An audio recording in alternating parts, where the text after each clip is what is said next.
Hi there. So, what projects have you done this year with your government students?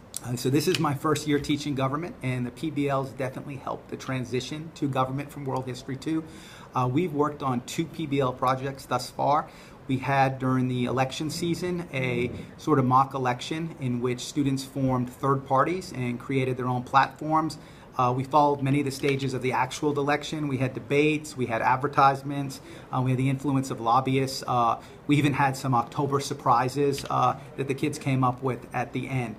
Currently, we're about to conclude a PBL on a mock Congress where students were put into subcommittees, and the goal being to pass a bill. We teamed up with one of my colleagues, Steve Williams. His classes represented the House of Representatives, and my classes represented the Senate. And we're at the stage now where the bills that made it through each of our respective chambers of Congress are now been moved to the other class, and they're approving some, changing some, and killing some. So we look forward to next week the potential of one of Mr. Williams or I will veto a couple of the laws, and we'll let a couple through so the kids can experience the full journey of a bill into law. So, how have you seen student growth through PBL and student acquisition of content and skills? So I think the greatest effect, the biggest benefit of PBLs has been with those students who are sort of in the middle when it comes to engagement. You'll always have a number of students in your room who, no matter what you do, I mean, education is just a priority for them. It's been instilled with them by their families, and no matter what you do, they're all in. Then you'll have some students who it depends on what activities you're doing. These are the students who aren't going to respond well to like a 30-minute lecture or just a reading from the textbook. Those students really show improved engagement during PBLs. They're up on their feet more. They're actually getting to vouch for their thoughts and their opinions instead of being forced or kitty-cornered into a particular group. There's always going to be 1 or 2 students who find it really tough to be engaged, but even those students, I'd argue at least one part of a PBL should benefit them. For example, in our mock election, we had advertisements that were part of the project. We had people that would develop speeches. So if you're someone who's a good writer but struggles verbally, there was a role for you. The candidates, of course, participated in debates and gave campaign speeches. So those students who like to be in front of the camera, they would see a benefit as well. Your artistic students, maybe in drawing a campaign poster. So we tried to have numerous artifacts due in which at least there'd be something for every student could contribute to and feel that they were part of a group and community with. And do you think at the end of it, the kids took a test? I mean, do you think that they accessed the content and they actually learned content through the PBL? So I'd argue that, again, this is my first year teaching government, so I don't have a previous year to judge or compare final assessment against. Our unit on political campaigns, the class averages were a B.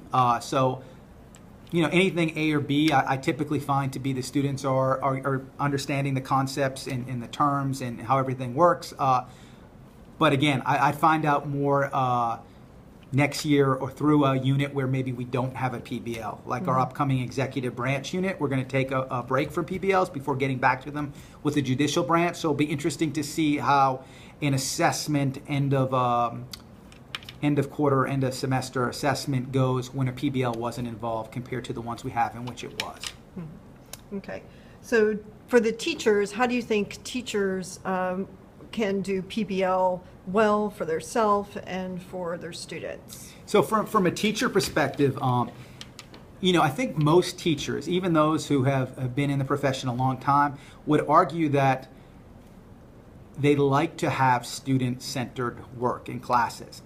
It's just a matter of sometimes how to get to that, how you can give up some control while keeping enough structure and organization. And I think a PBL puts that in place where the students lead the discussion.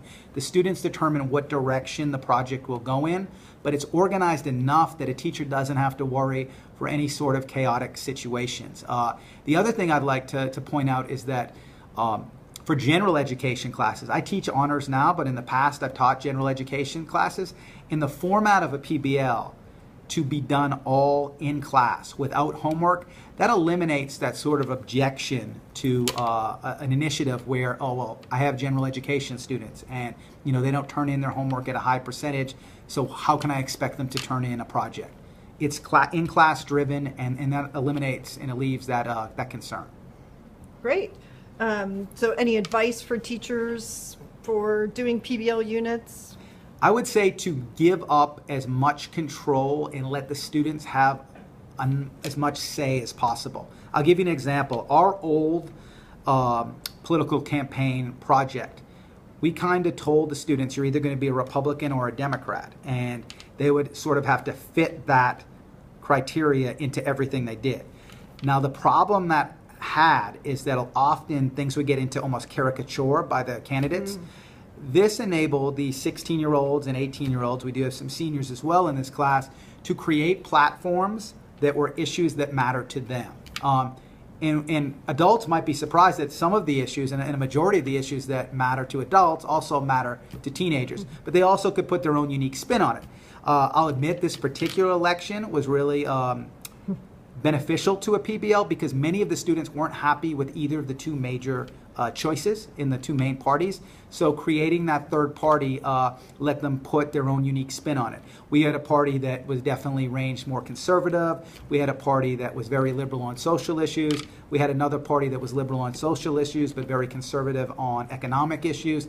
So they all put their own spin on it, and they really did an excellent job because I think they felt they were in control. It was them making the decisions rather than the teacher telling them what they had to do.